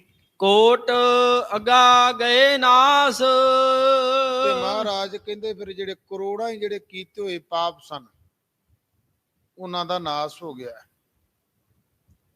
ਕਰੋੜਾਂ ਕੀਤੇ ਪਾਪ ਤੇਰੇ, ਇਹ ਪਾਪ ਕਿਵੇਂ ਨਾਸ ਹੁੰਦੇ ਆ? ਮਹਾਰਾਜ ਜੀ ਕਿਰਪਾ ਕਰ ਰਹੇ। ਹਰ ਇੱਕ ਧਿਆਇਆ, ਹੇ ਗੁਰੂ ਕੈ ਸਿੱਖਾ, ਜਿਨ੍ਹਾਂ ਨੇ ਇੱਕ ਵਾਹਿਗੁਰੂ ਪਰਮੇਸ਼ਰ ਨੂੰ ਧਿਆਉਣਾ ਕੀਤਾ ਹੈ। ਏਕੋ ਹੈ ਭਾਈ, ਏਕੋ ਹੈ ਸਭ ਮੇਰਾ ਏਕੋ ਹੈ। ਏਕ ਸਿਮਰ ਏਕ ਸਿਮਰ ਏਕ ਸਿਮਰ ਪਿਆਰੇ, ਜਿਨ੍ਹਾਂ ਨੇ ਇੱਕ ਪਰਮੇਸ਼ਰ ਨੂੰ ਯਾਦ ਕੀਤਾ। ਇਹ ਨਹੀਂ ਕਿ ਗੰਗਾ ਗਿਆ ਗੰਗਾ ਰਾਮ, ਜਮਨਾ ਗਿਆ ਜਮਨਾ ਰਾਮ, ਜਿੱਥੇ ਗਿਆ ਉੱਥੋਂ ਦਾ ਬਣ ਕੇ ਰਹਿ ਗਿਆ ਤੇ ਆਖਿਆ ਮੈਂ ਕਿਸੇ ਨੂੰ ਨਾਰਾਜ਼ ਨਹੀਂ ਕਰਦਾ। ਪਰ ਨਹੀਂ, ਸਤਿਗੁਰੂ ਸੱਚੇ ਪਾਤਸ਼ਾਹ ਕਹਿਣ ਲੱਗੇ ਭਲਿਓ ਗੁਰਸਿੱਖੋ, ਜਿਨ੍ਹਾਂ ਨੇ ਇੱਕ ਵਾਹਿਗੁਰੂ ਪਰਮੇਸ਼ਰ ਨੂੰ ਧਿਆਉਣਾ ਕੀਤਾ ਤੇ ਕਰੋੜਾਂ ਕੀਤੇ ਪਾਪ ਉਹਨਾਂ ਦਾ ਨਾਸ ਹੋ ਗਿਆ। ਜਿਵੇਂ ਕਿ ਇਹ ਕਿ ਮਣਾ ਮੂੰਹੀ ਲੱਕੜਾਂ ਇਕੱਠੀਆਂ ਕੀਤੀਆਂ ਜਾਣ, ਬੜੇ ਅੰਬਾਰ ਲਾਏ ਜਾਣ ਲੱਕੜਾਂ ਦੇ, ਤੇ ਉਹਨਾਂ ਲੱਕੜਾਂ ਨੂੰ ਅੱਗ ਲਾਉਣ ਵਾਸਤੇ ਭਲਾ ਉਨੀਆਂ ਹੀ ਲੱਕੜਾਂ ਦੀ ਉਨੀ ਅੱਗ ਦੀ ਲੋੜ ਪਵੇਗੀ? ਨਹੀਂ, ਮਣਾ ਮੂੰਹੀ ਲੱਕੜ ਇਕੱਠੀ ਕੀਤੀ ਬਸ ਇੱਕ ਚੰਗਿਆਰੀ ਦੀ ਲੋੜ ਪੈਂਦੀ, ਉਹਨੂੰ ਸਾੜ ਕੇ ਸੁਆਹ ਕਰ ਦਿੰਦੀ ਹੈ। ਏਡਾ ਵਾਹਿਗੁਰੂ ਪਰਮੇਸ਼ਰ ਦਾ ਨਾਮ ਹੈ। ਤੇਰੇ ਕੀਤੇ ਕਰੋੜਾਂ ਪਾਪ, ਤੇਰੇ ਜਿੰਨੇ ਵੀ ਹੈ ਮਹਾਰਾਜ ਕਹਿੰਦੇ ਜਿਨ੍ਹਾਂ ਨੇ ਇੱਕ ਪਰਮੇਸ਼ਰ ਦੇ ਨਾਮ ਨੂੰ ਧਿਆਇਆ ਹੈ ਉਹਨਾਂ ਦੇ ਪਾਪਾਂ ਦਾ ਨਾਸ ਹੋ ਗਿਆ ਹੈ। ਨਿਰਮਲ ਭਏ ਸਰੀਰ। ਤੇ ਹੁਣ ਸਤਿਗੁਰੂ ਸੱਚੇ ਪਾਤਸ਼ਾਹ ਜੀ ਨੇ ਤੀਸਰਾ ਬਚਨ ਕੀਤਾ ਹੈ। ਪਹਿਲਾ ਬਚਨ ਆਪਾਂ ਪੜਿਆ ਹੈ ਕਿ ਜਿਹਦੇ ਉੱਪਰ ਪਰਮੇਸ਼ਰ ਦਿਆਲ ਹੋਵੇ ਉਹਨੂੰ ਮਾਇਆ ਪਾਉਂਦੀ ਨਹੀਂ ਗੀ। ਦੂਸਰਾ ਬਚਨ ਉਹਦੇ ਜੀਵ ਦੇ ਕੀਤੇ ਹੋਏ ਜਿਹੜੇ ਪਾਪ ਹੈ ਉਹਨਾਂ ਦਾ ਨਾਸ ਹੋ ਜਾਂਦੇ, ਜਿਹੜੇ ਵਾਹਿਗੁਰੂ ਦੇ ਨਾਮ ਨੂੰ ਧਿਆਉਂਦੇ ਆ। ਹੁਣ ਗੱਲ ਆ ਗਈ ਸਰੀਰ ਦੀ। ਮਹਾਰਾਜ ਕਹਿੰਦੇ ਜਿਹੜੇ ਪਰਮੇਸ਼ਰ ਦੇ ਨਾਮ ਨੂੰ ਧਿਆਉਂਦੇ ਹੈ, ਪਰਮੇਸ਼ਰ ਦੇ ਨਾਮ ਨੂੰ ਜਪਦੇ ਆ, ਉਹਨਾਂ ਦਾ ਸਰੀਰ ਵੀ ਨਿਰਮਲ ਹੋ ਜਾਂਦਾ। ਜੋ ਨਿਰਮਲ ਭਏ ਸਰੀਰ, ਸਰੀਰ ਦੀ ਨਿਰਮਲਤਾ ਕਿਵੇਂ ਆਉਂਦੀ ਹੈ, ਕਿਵੇਂ ਸਵਸਥ ਹੁੰਦਾ ਹੈ? ਸਤਿਗੁਰੂ ਜੀ ਕਿਰਪਾ ਕਰ ਰਹੇ। ਜਨ ਧੂਰੀ ਨਾਇਆ। ਹੁਣ ਇੱਥੇ ਜਨ ਰੱਬ ਦਾ ਪਿਆਰਾ, ਧੂਰੀ ਕੀ ਹੁੰਦੀ ਹੈ? ਹੁਣ ਧੂੜ, ਚਰਨ ਧੂੜ, ਇਹ ਸ਼ਬਦ ਆਪਾਂ ਵਰਤਦੇ ਹਾਂ।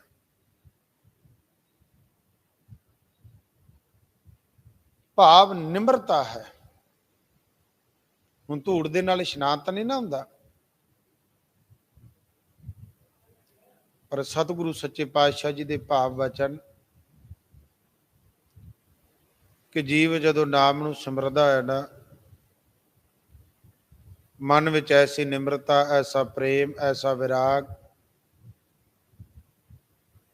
ਉਤਪੰਨ ਹੁੰਦਾ ਹੈ ਤੇ ਹਰ ਇੱਕ ਦੀ ਚਰਨ ਚਰਨ ਦੀ ਧੂੜੀ ਲੋਚਦਾ ਹੈ। ਭਾਈ ਗੁਰਦਾਸ ਸਾਹਿਬ ਜੀ ਦਾ ਇੱਕ ਬਚਨ ਕਵਿਤ ਹੈ ਤੇ ਭਾਈ ਗੁਰਦਾਸ ਸਾਹਿਬ ਜੀ ਇੰਨੀ ਨਿਮਰਤਾ ਲੈ ਕੇ ਆਂਦੀ,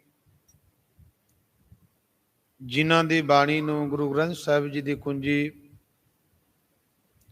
ਜਿਨ੍ਹਾਂ ਪਾਸੋਂ ਗੁਰੂ ਅਰਜਨ ਦੇਵ ਸੱਚੇ ਪਾਤਸ਼ਾਹ ਜੀ ਨੇ ਗੁਰਬਾਣੀ ਦੀ ਲਿਖਤ ਕਰਾਉਣਾ ਕੀਤੀ ਹੈ। ਗੁਰਦੁਆਰਾ ਰਾਮਸਰ ਸ੍ਰੀ ਅੰਮ੍ਰਿਤਸਰ ਸਾਹਿਬ ਬੜਾ ਮਾਣ ਗੁਰੂ ਘਰ ਦੇ ਵਿੱਚੋਂ ਭਾਈ ਗੁਰਦਾਸ ਸਾਹਿਬ ਜੀ ਨੂੰ ਮਿਲਣਾ ਕੀਤਾ ਹੈ। ਤੇ ਜਦੋਂ ਉਹਨਾਂ ਦੇ ਬਚਨ ਨਿਮਰਤਾ ਭਰੇ ਬਚਨ ਪੜੋ, ਬਚਨਾ ਨਖ ਸਿੱਖ ਸਗਲ ਅੰਗ ਰੋਮ ਰੋਮ ਕਾਟ ਕਾਟ ਸਿੱਖਣ ਕੇ ਚਰਨ ਪਰ ਵਾਰੀਏ, ਅਗਨ ਜਲਾਏ ਪੁਨ ਪੀਸਨ ਪਸਾਏ ਲੈ ਉੱਡੇ ਪਵਨ ਹੋਏ ਅਣਕ ਪ੍ਰਕਾਰੀਏ, ਜਤ ਕਤ ਗੁਰ ਸਿੱਖ ਧਰੇ ਪੰਥ ਪ੍ਰਾਤ ਤਾਹੂ ਤਾਹੂ ਮਾਰਗ ਮੈਂ ਭਸਮ ਕੋ ਡਾਰੀਏ, ਤੇਹ ਪਦ ਪਾਦਕ ਚਰਨ ਲਿਵ ਲਾਗੀ ਰਹੇ, ਦਇਆ ਕੈ ਦਇਆਲ ਮੋਏ ਪਤ ਤੇ ਉਧਾਰੀਏ। ਇੰਨੀ ਨਿਮਰਤਾ, ਇੰਨਾ ਪ੍ਰੇਮ। ਆਖਿਆ ਕਿ ਮੇਰੇ ਸਿਰ ਦੀ ਚੋਟੀ ਤੋਂ ਲੈ ਕੇ ਨਹੁੰਆਂ ਤੱਕ ਸਾਰੇ ਸਰੀਰ ਦੇ ਟੁਕੜੇ ਕੀਤੇ ਜਾਣ। ਟੁਕੜੇ ਕਰਨ ਤੋਂ ਉਪਰੰਤ ਇਹਨੂੰ ਅੱਗ ਵਿੱਚ ਸਾੜ ਦਿੱਤਾ ਜਾਏ। ਅੱਗ ਵਿੱਚ ਸਾੜਨ ਤੋਂ ਬਾਅਦ ਜਿਹੜੀ ਮੇਰੀ ਸਰੀਰ ਦੀ ਰਾਖ ਹੈ, ਇਹ ਹਵਾ ਉਹਨਾਂ ਰਸਤਿਆਂ ਉੱਪਰ ਖਿਲਾਰ ਨਾ ਕਰੀ, ਜਿਨ੍ਹਾਂ ਰਸਤਿਆਂ ਦੇ ਚੱਲ ਕੇ ਗੁਰੂ ਕਾ ਸਿੱਖ ਗੁਰੂ ਦੇ ਦਰਸ਼ਨਾਂ ਨੂੰ ਚੱਲਦਾ ਹੈ। ਉਹਨਾਂ ਉੱਪਰ ਖਿਲਾਰ ਨਾ ਕਰੀ ਹਵਾ, ਜਿੱਧਰੋਂ ਗੁਰੂ ਕਾ ਸਿੱਖ ਗੁਰੂ ਕੇ ਦਰਸ਼ਨ ਕਰਨ ਵਾਸਤੇ ਜਾ ਰਿਹਾ ਤੇ ਗੁਰੂ ਕੇ ਦਰਸ਼ਨ ਕਰਕੇ ਆ ਰਿਹਾ। ਪੁੱਛਿਆ ਕਿਉਂ? ਕਿ ਤੁਹਾਨੂੰ ਤਾਂ ਇੰਨਾ ਮਾਣ ਮਿਲਿਆ ਗੁਰੂ ਘਰ ਦੇ ਵਿੱਚੋਂ। ਆਖਿਆ ਤੇ ਪਦ ਪਾਦਕ ਚਰਨ ਲੈ ਵਿਲਾਗੀ ਰਹੇ, ਕਿ ਵਾਹਿਗੁਰੂ ਪਰਮੇਸ਼ਰ ਕਿ ਮੇਰੀ ਜਿਹੜੀ ਲਿਵ ਹੈ ਆਪ ਜੀ ਚਰਨਾਂ ਨਾਲ ਲੱਗ ਜਾਏ। ਦਇਆ ਕੈ ਦਇਆਲ ਮੋਏ ਪਤ ਤੇ ਉਧਾਰੀਏ, ਇਹ ਦਇਆ ਦੇ ਦਇਆਲ ਵਾਹਿਗੁਰੂ ਪਰਮੇਸ਼ਰ ਦਇਆ ਕਰਨ ਵਾਲੇ, ਮੇਰਾ ਵੀ ਪਾਪੀ ਦਾ ਉਧਾਰ ਹੋ ਜਾਏ। ਇੰਨਾ ਮਾਣ, ਇੰਨਾ ਸਤਿਕਾਰ ਗੁਰੂ ਘਰ ਦੇ ਵਿੱਚੋਂ ਮਿਲਿਆ, ਪਰ ਫਿਰ ਵੀ ਆਪਣੇ ਆਪ ਨੂੰ ਪਾਪੀ ਦੱਸ ਰਹੇ ਹੈ ਕਿ ਮੇਰਾ ਉਧਾਰ ਹੋ ਜਾਏ। ਇਸ ਕਰਕੇ ਗੁਰੂ ਕੇ ਪਿਆਰ ਵਾਲੇ ਜਿਹੜੇ ਸੇਵਾ ਸਿਮਰਨ ਕਰਦੇ ਹੈ ਨਾ, ਉਹਨਾਂ ਵਿੱਚ ਮਨ ਵਿੱਚ ਐਸੀ ਨਿਮਰਤਾ, ਐਸਾ ਪ੍ਰੇਮ ਉਤਪੰਨ ਹੋ ਜਾਂਦਾ ਹੈ। ਸਿੱਖ ਸੰਗਤ ਦੀ ਚਰਨ ਧੂੜੀ ਦੇ ਲੋਚਦੇ ਆ। ਹੁਣ ਇੱਕ ਸਤਿਗੁਰਾਂ ਦਾ ਬਚਨ ਗੁਰੂ ਅਰਜਨ ਦੇਵ ਸਾਹਿਬ ਜੀ ਦੇ ਬਚਨ ਹੈ, 12 ਮਾਹ ਦੀ ਬਾਣੀ ਦੇ ਅੰਦਰ ਬਚਨ ਕੀਤਾ, ਮਾਘ ਮੱਜਨ ਸੰਗ ਸਾਧੂਆਂ। ਕਿ ਬਚਨ ਕਿ ਮਾਘ ਦਾ ਮਹੀਨਾ ਸੰਗ ਸਾਧੂਆਂ ਦਾ ਤੇ ਬਚਨ ਕੀਤਾ ਧੂੜੀ ਕਰ ਇਸ਼ਨਾਨ, ਹਰ ਕਾ ਨਾਮ ਧਿਆਏ ਸੁਨ ਸਭਨਾ ਨੂੰ ਕਰ ਦਾਨ, ਜਨਮ ਕਰਮ ਮਲ ਉਤਰੇ ਮਨ ਤੇ ਜਾਏ ਗੁਮਾਨ, ਸੱਚੇ ਮਾਰਗ ਚੱਲਦਿਆਂ ਉਸਤਤ ਕਰੇ ਜਹਾਨ। ਉੱਥੇ ਵੀ ਮਾਘ ਮੱਜਨ ਧੂੜੀ ਇਸ਼ਨਾਨ ਕਰ, ਨਿਮਰਤਾ ਰੂਪੀ, ਸਾਧ ਸੰਗਤ ਦੀ ਸੇਵਾ ਰੂਪੀ। ਤੇ ਦੂਸਰਾ ਬਚਨ ਆਪਾਂ ਬਚਨ ਪੜ੍ਹਦੇ ਹਾਂ, ਸਤਿਗੁਰਾਂ ਦੇ ਬਚਨ ਹੈ ਨਾ, ਪਹਿਲਾ ਮਰਨ ਕਬੂਲ ਜੀਵਨ ਕੀ ਸਾਡੇ ਆਸ ਹੋ ਸਭਨ ਕੀ ਰੇਨ ਕਾ ਤਉ ਆ। ਉੱਥੇ ਵੀ ਚਰਨ ਧੂੜੀ, ਪ੍ਰੇਮ, ਐਸਾ ਪ੍ਰੇਮ ਕਰ। ਸਤਿਗੁਰੂ ਸੱਚੇ ਪਾਤਸ਼ਾਹ ਜੀ ਨੇ ਕਿਰਪਾ ਕੀਤੀ, ਨਿਰਮਲ ਭਏ ਸਰੀਰ ਜਨ ਧੂਰੀ ਨਹਾਇਆ। ਜਿਹੜੇ ਵਾਹਿਗੁਰੂ ਪਰਮੇਸ਼ਰ ਦੇ ਨਾਮ ਨੂੰ ਸਿਮਰ ਲੈਂਦੇ ਹੈ, ਯਾਦ ਕਰ ਲੈਂਦੇ, ਨਿਮਰਤਾ ਰੂਪੀ ਜਲ ਦੇ ਨਾਲ ਇਸ਼ਨਾਨ ਕਰਦੇ ਹਨ। ਕੋਟ ਮਨ ਤਨ ਭਏ ਸੰਤੋਖ। ਤੇ ਸਤਿਗੁਰੂ ਫਿਰ ਸਰੀਰ ਦੀ ਗੱਲ ਕਰਦਿਆਂ ਕਰਦਿਆਂ ਬਚਨ ਕੀਤਾ ਮਨ ਤੇ ਤਨ। ਮਨ ਤੇ ਤਨ ਦੋ ਚੀਜ਼ਾਂ, ਇਹ ਵੱਖੋ ਵੱਖਰੀਆਂ। ਜਿੱਥੇ ਜੀਵ ਕਹਿੰਦਾ ਕਿ ਮੇਰਾ ਸਰੀਰ, ਤੇ ਦੂਜਾ ਬਚਨ ਕਹੇਗਾ ਕਿ ਮੇਰਾ ਮਨ ਨਹੀਂ ਲੱਗਦਾ, ਮੇਰਾ ਚਿੱਤ ਨਹੀਂ ਲੱਗਦਾ। ਇਹਦਾ ਭਾਵ ਵੱਖੋ ਵੱਖਰੇ ਹਨ। ਮਨ, ਹੁਣ ਮਨ ਦਾ ਕੀ ਸੁਭਾਅ ਹੈ? ਬੈਠੇ ਆਪਾਂ ਸੰਗਤ ਵਿੱਚ ਹਾਂ, ਮਨ ਕਿਤੇ ਹੋਰ ਹੈ, ਸੁਪਨੇ ਲੈ ਰਿਹਾ, ਮਨ ਵਿੱਚ ਵਿਚਾਰਾਂ ਕੁਝ ਹੋਰ ਚੱਲ ਰਹੀਆਂ। ਬਾਣੀ ਪੜ੍ਹਦੇ ਆ, ਮਨ ਨਹੀਂ ਲੱਗਦਾ। ਦੂਸਰਾ ਬਚਨ ਹੈ ਤਨ, ਸਰੀਰ। ਇਹ ਮੇਰਾ ਸਰੀਰ ਹੈ। ਪਰ ਸਤਿਗੁਰੂ ਕਹਿੰਦੇ ਮਨ ਕਦੋਂ ਵਸ ਆਉਂਦਾ? ਮਨ ਵਸ ਆਵੇ ਨਾਨਕਾ ਜੇ ਪੂਰਨ ਕਿਰਪਾ ਹੋਵੇ। ਮਨ ਵਿੱਚ ਤਾਂ ਵਸ ਵਿੱਚ ਆਉਂਦਾ ਜੇ ਗੁਰੂ ਸਤਿਗੁਰੂ ਦੀ ਪੂਰਨ ਕਿਰਪਾ ਹੋ ਜਾਏ। ਤੇ ਤਨ ਸਰੀਰ, ਜਿਵੇਂ ਆਪ ਗੁਰੂ ਦੀ ਸੰਗਤ ਵਿੱਚ ਲੈ ਕੇ ਆਏ ਹੋ, ਆ ਸਰੀਰ ਦੇ ਨਾਲ ਚੱਲ ਕੇ ਆਏ ਹੋ। ਇੱਥੇ ਹੱਥ ਪਵਿੱਤਰ, ਨੇਤਰ ਪਵਿੱਤਰ, ਜੇਵਾ ਪਵਿੱਤਰ, ਚਰਨ ਪਵਿੱਤਰ, ਕਿ ਗੁਰੂ ਦੀ ਸ਼ਰਨ ਦੇ ਵਿੱਚ ਚੱਲ ਕੇ ਸੇਵਾ ਦੇ ਕੀਤੀ, ਹੱਥ ਪਵਿੱਤਰ। ਤੀਸਰਾ ਬਚਨ ਮਹਾਰਾਜ ਨੇ ਕਿਹਾ ਕਿ ਸੰਤੋਖ, ਇਹ ਵੱਡੀ ਦਾਤ ਹੈ ਕਿ ਜੀਵ ਕੋਲੇ ਸੰਤੋਖ ਨਹੀਂ ਗਾ, ਕਿ ਜਿਹੜੀ ਵਸਤੂ ਮਿਲ ਗਈ ਤੇ ਆਖਿਆ ਬੜਾ ਕੁਝ ਦਿੱਤਾ ਹੈ ਪ੍ਰਮਾਤਮਾ ਨੇ, ਪਰ ਮਨ ਵਿੱਚ ਲਾਲਸਾ, ਮਨ ਵਿੱਚ ਤ੍ਰਿਸ਼ਨਾ ਵੱਧ ਜਾਂਦੀ ਹੈ, ਇੱਕ ਹੋਰ ਮਿਲ ਜਾਏ। ਜਿਵੇਂ ਇਹ ਕਹਿ ਲਈਏ ਕਿ 100 ਵਾਲਾ 1000 ਦੀ ਗੱਲ ਕਰਦਾ, 1000 ਵਾਲਾ ਲੱਖ ਦੀ ਗੱਲ ਕਰਦਾ, ਲੱਖਾਂ ਵਾਲਾ ਕਰੋੜਾਂ ਦੀ, ਤੇ ਕਰੋੜਾਂ ਵਾਲਾ ਕਹਿੰਦਾ ਮੈਂ ਅਰਬਾਂ ਖਰਬਾਂ ਦਾ ਮਾਲਕ ਬਣ ਜਾਵਾਂ। ਤ੍ਰਿਸ਼ਨਾ ਜਿਹੜੀ ਹੈ ਉਹ ਬੁੱਝਦੀ ਨਹੀਂ ਗੀ। ਤ੍ਰਿਸ਼ਨਾ ਵਿਰਲੇ ਕੀ ਹੀ ਬੂਝੀ ਰੇ, ਕੋੜ ਜੋਰੇ ਲੱਖ ਕਰੋੜੇ, ਪਰੇ ਪਰੇ ਕੋ ਲੂਜੀ ਰੇ। ਲੱਖਾਂ ਤੋਂ ਕਰੋੜਾਂ ਤੇ ਚਲਾ ਗਿਆ, ਪਰ ਮਨ ਵਿੱਚ ਕਦੀ ਵੀ ਸੰਤੋਖ ਨਹੀਂ ਆਇਆ ਕਿ ਬੜਾ ਕੁਝ ਦਿੱਤਾ ਹੈ ਪ੍ਰਮਾਤਮਾ ਨੇ। ਨਹੀਂ, ਕਹਿੰਦਾ ਉਹਦੇ ਕੋਲ ਵੀ ਮੈਨੂੰ ਮਿਲ ਜਾਏ, ਉਹਦਾ ਵੀ ਮੇਰੇ ਕੋਲੇ ਆ ਜਾਵੇ। ਪਰ ਜਿਹੜੇ ਗੁਰਮੁਖ ਰੱਬ ਦੇ ਪਿਆਰੇ ਹੈ, ਉਹਨਾਂ ਅੰਦਰ ਸੰਤੋਖ ਆ ਜਾਂਦਾ ਹੈ। ਪਰਮੇਸ਼ਰ ਦਾ ਸ਼ੁਕਰਗੁਜ਼ਾਰ ਕਰਦੇ, ਪਰਮੇਸ਼ਰ ਦਾ ਧੰਨਵਾਦ ਕਰਦੇ ਕਿ ਪਰਮੇਸ਼ਰ ਤੇਰਾ ਧੰਨਵਾਦ ਹੈ, ਤੇਰਾ ਸ਼ੁਕਰ ਹੈ। ਨਹੀਂ ਤਾਂ ਮਾਇਆ ਧਾਰੀ ਜੀ ਜਿਹਦੇ ਕੋਲ ਸੰਤੋਖ ਨਹੀਂ ਗੀ, ਉਹਦਾ ਸੁਭਾਅ ਬਣ ਜਾਂਦਾ 10 ਵਸਤੂ ਲਈ ਪਾਛੇ ਪਾਵੇ, ਏਕ ਵਸਤ ਕਾਰਨ ਬੇਖੋਟ ਗਵਾਵੇ। ਜੇ ਸਤਿਗੁਰੂ ਕੋਲੋਂ 10 ਵਸਤੂਆਂ ਲਈਆਂ ਤੇ ਇੱਕ ਨਾ ਮਿਲੀ, ਬੇਖੋਟ ਕਰ ਲਈ। ਕੀ ਦਿੱਤਾ ਮੈਨੂੰ ਇਹਨੇ? ਮੈਂ ਨਹੀਂ ਇਹਦੇ ਦਰ ਤੇ ਜਾਵਾਂਗਾ, ਮੈਂ ਨਹੀਂ ਬਾਣੀ ਪੜਾਂਗਾ, ਮੈਂ ਨਹੀਂ ਸਿਮਰਨ ਕਰਾਂਗਾ। ਜੀਵ ਹੋਰ ਥਾਂ ਤੇ ਚਲਾ ਜਾਂਦਾ। ਪਰ ਸਤਿਗੁਰੂ ਜੀ ਸਮਝਾਉਂਦੇ ਆ, ਪਿਆਰ ਦੇ ਨਾਲ ਦਿਲਾਸਾ ਦਿੰਦੇ ਆ, ਭਲਿਆ ਇੱਕ ਵਸਤੂ ਕਾਰਨ ਹੀ ਐਸਾ ਮਨ ਵਿੱਚ ਰੋਸ਼ ਕਰਕੇ ਬਹਿ ਗਿਆ। ਇੱਕ ਮਨ ਵਸਤੂ ਕਰਕੇ ਹੀ ਐਸੀ ਮਨ ਵਿੱਚ ਧਾਰਨ ਕਰ ਲਈ ਹੈ। ਭਲਾ ਜਿਹੜੀਆਂ ਤੈਨੂੰ ਨੇ 10 ਵਸਤੂਆਂ ਦਿੱਤੀਆਂ ਹੈ, ਜੇ ਕਲੇ ਉਹ ਤੇਰੇ ਕੋਲ ਮੰਗ ਲਵੇ ਜੇ ਉਹ ਤੇਰੇ ਕੋਲ ਵਸਤੂਆਂ ਮੰਗਾ ਲਵੇ, ਭਲਾ ਤੇਰੇ ਪੱਲੇ ਕੀ ਰਵੇਗਾ? ਨਹੀਂ ਨਾ ਕੁਝ ਰਹੇਗਾ। ਜਿਸ ਸਤਿਗੁਰੂ ਦੇ ਕੋਲੋਂ ਧੀਆਂ ਪੁੱਤਰ ਧਨ ਪਦਾਰਥ ਸੁਖ ਮੰਗੇ, ਮਹਿਲ ਮਾੜੀਆਂ ਦੀ ਦਾਤ ਕੀਤੀ, ਉਹਨਾਂ ਨੂੰ ਭੁੱਲ ਗਿਆ, ਉਹਨਾਂ ਨੂੰ ਵਿਸਾਰ ਬੈਠਾ ਤੇ ਇੱਕ ਵਸਤੂ ਨਾ ਮਿਲੀ ਤੇ ਆਖਿਆ ਮੈਂ ਨਹੀਂ ਜਾਵਾਂਗਾ, ਮੈਂ ਨਹੀਂ ਕਰਾਂਗਾ, ਆਹ ਨਹੀਂ ਕਰਾਂਗਾ, ਛੱਡ ਦਿੱਤਾ। ਭਲਾ ਤੇਰੇ ਕੋਲੋਂ 10 ਖੋਲੇ ਕੇ ਕੀ ਕਰੇਗਾ? 10 वस्तु ले पाछे पावे, एक वस्त कारण बेखोट गवावे, एक भी ना दे 10 पीहर ले, तो मूढ़ा कहो कहाँ करे। ये मूर्खा भला की करेगा? पर सतगुरु जी सिक्ख्या देंदे, जिस ठाकर स्यों ना ही चारा। ਜਿਹਦੇ ਅੱਗੇ ਕੋਈ ਜ਼ੋਰ ਨਹੀਂ, ਜਿਹਦੇ ਅੰਦਰ ਕੋਈ ਚਾਰਾ ਨਹੀਂ, ਕੋਈ ਹੀਲਾ ਵਸੀਲਾ ਨਹੀਂ, ਉਹਦੇ ਗਾੜੀ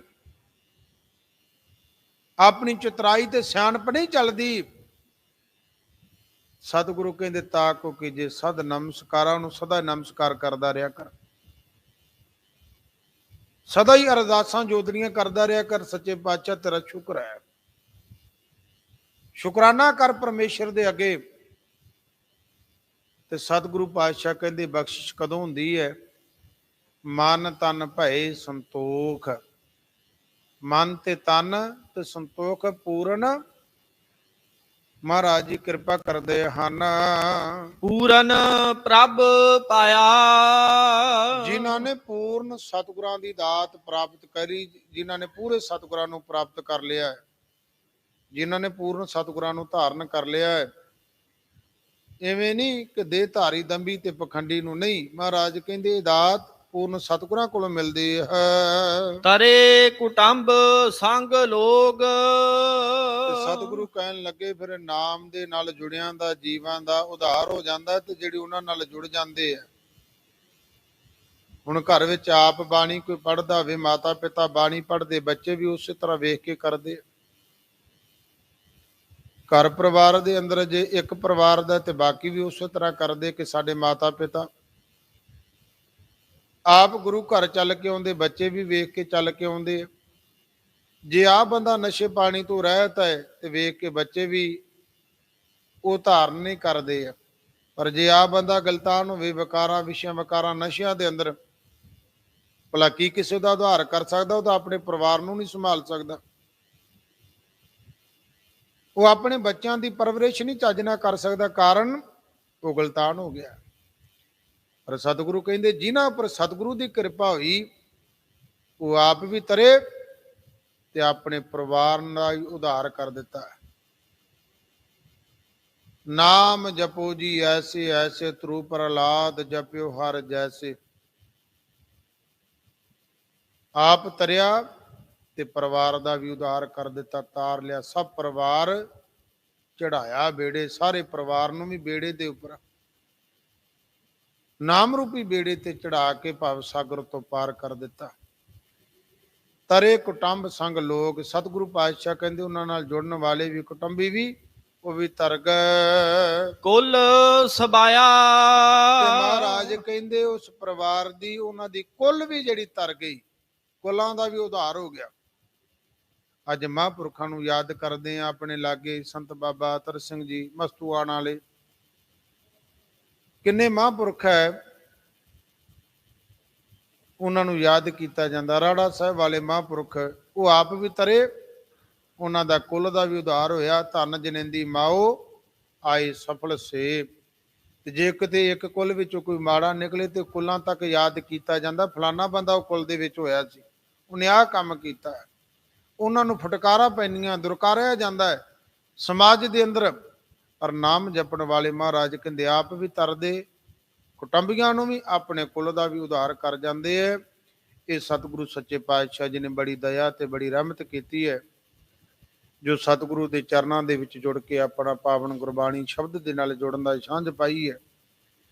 ਨਿਮਾਣੇ ਜੇ ਦਾਸਰੇ ਪਾਸੋਂ ਪਾਵਨ ਗੁਰੂ ਕੇ ਸ਼ਬਦ ਦੀ ਵਿਚਾਰ ਕਰਦੇ ਆ। ਬੇਅੰਤ ਭੁੱਲਾਂ ਸਤਿਗੁਰੂ ਸਾਹਿਬਾਨ ਗੁਰੂ ਕੀ ਸੰਗਤ ਬਖਸ਼ਣ ਹਾਰ ਹੈ, ਲੇਖੇ ਕਤੇ ਨਾ ਛੋਟੀ ਹੈ, ਖਿਨ ਖਿਨ ਭੂਲਨ ਹਾਰ। ਬਖਸ਼ਣ ਹਾਰ ਬਖਸ਼ ਲੈ, ਨਾਨਕ ਪਾਰਿ ਉਤਾਰ। ਮਨ ਤਨ ਭਏ ਸੰਤੋਖ ਪੂਰਨ ਪ੍ਰਭ ਪਾਇਆ। ਤਰੇ ਕੁਟੰਬ ਸੰਗ ਲੋਗ ਕੁਲ ਸਬਾਇਆ। ਵਾਹਿਗੁਰੂ ਜੀ ਕਾ ਖਾਲਸਾ, ਵਾਹਿਗੁਰੂ ਜੀ ਕੀ ਫਤਿਹ।